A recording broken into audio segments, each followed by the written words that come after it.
नमस्कार। कोशिका के इस पार्ट में आज हम जानेंगे अंतर्द्रव्यी जालिका के बारे में। कोशिका के केंद्रक और कोशिका झिल्ली के बीच सूक्ष्म नलिकाओं का एक जाल बिछा रहता है। इसे कहते हैं अंतर्द्रव्यी जालिका। यह झिल्ली युक्त नलिकाओं का एक बड़ा तंत्र होता है।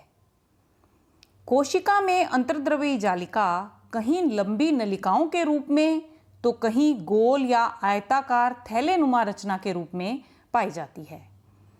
अंतर्द्रव्यी जालिका को एंडोप्लाज्मिक रेटिकुलम कहते हैं और इसे शॉर्ट में ER भी लिख देते हैं। अंतर्द्रव्यी जालिका की रचना कोशिका झिल्ली के समरूप होती है। अंतर्द्रव्यी जालिका सतह के आधार पर दो प्रकार की होती है। चिकनी अंतर्द्रव्यी जालिका यानी स्मूथ एंडोप्लाज्मिक रेटिकुलम, इसे शॉर्ट में SER कहा जाता है, और खुरदरी अंतर्द्रव्यी जालिका यानी रफ एंडोप्लाज्मिक रेटिकुलम, इसे शॉर्ट में RER कहा जाता है। खुरदरी अंतर्द्रव्यी जालिका पर राइबोसोम नामक सूक्ष्म कण लगे रहते हैं, इसलिए यह खुरदरी नजर आती है।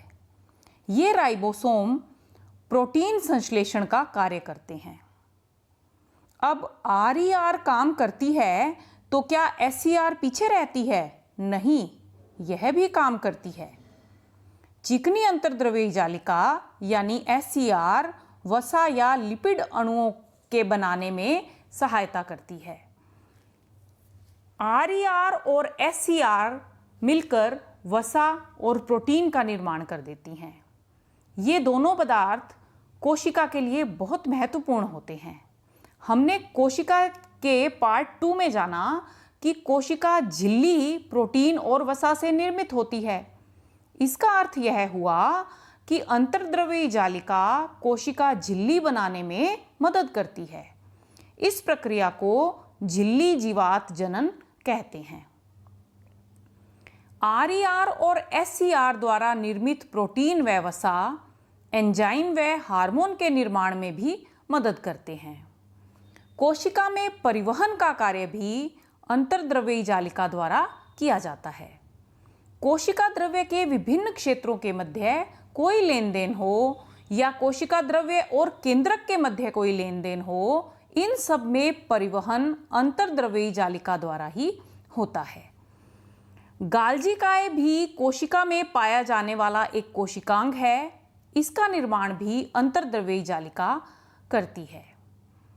कशेरुकी जंतुओं के यकृत की कोशिकाओं में SER विष को निष्प्रभावी करने में महत्वपूर्ण भूमिका निभाती है। अब हम जानेंगे राइबोसोम के बारे में। हमने अभी जाना कि खुरदरी अंतर्द्रव्यी जालिका पर दाने जैसी रचनाएं पाई जाती हैं, जिन्हें राइबोसोम कहा जाता है। राइबोसोम कोशिका द्रव्य में स्वतंत्र रूप से भी पाए जाते हैं। राइबोसोम के चारों ओर कोई झिल्ली नहीं पाई जाती। ये RNA यानी राइबो न्यूक्लिक अम्ल और प्रोटीन से बने होते हैं और ये प्रोटीन का ही संश्लेषण करते हैं। ये दो प्रकार के होते हैं, जिन्हें 70S और 80S नाम दिया जाता है। प्रोकैरियोटिक कोशिकाओं में 70S प्रकार के राइबोसोम और यूकैरियोटिक कोशिकाओं में 80S प्रकार के राइबोसोम पाए जाते हैं। आज के लिए इतना ही। धन्यवाद।